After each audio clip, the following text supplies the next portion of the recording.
Developing now, attorneys for former President Donald Trump are trying to stop efforts to investigate possible crimes related to Georgia's 2020 election.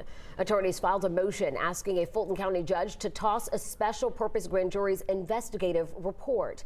Joe Ripley has looked through that nearly 500-page motion. So, Joe, what have you learned from all of this? Yeah, the former president's legal team is arguing today several factors actually tainted the Fulton County Special Grand Jury's 8-month-long investigation that began in 2021. According to NBC News, the jury's report recommends indictments for more than a dozen individuals. The request to halt that investigation would affect Trump and any of his allies named in this investigation.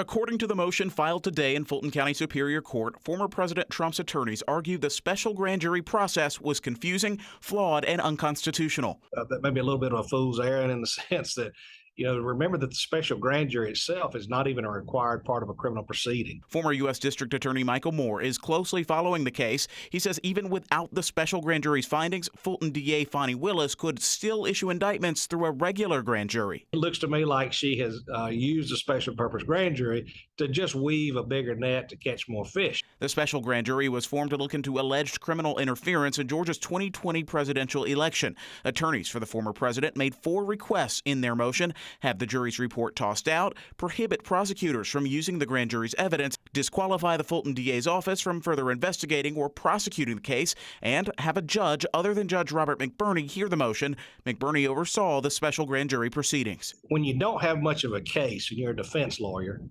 you either attack the witnesses and the victim or you attack the prosecutor and the police. Trump's attorneys claim media interviews from the DA and jurors tainted the case. Georgia State University law professor Anthony Michael Christ says those members have mostly talked about their experience but have not revealed any critical information. All of these arguments are entirely without merit.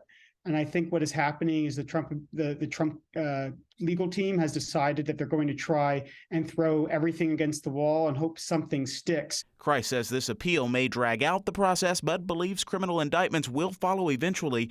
The appeal comes as Trump faces legal issues in New York and Florida.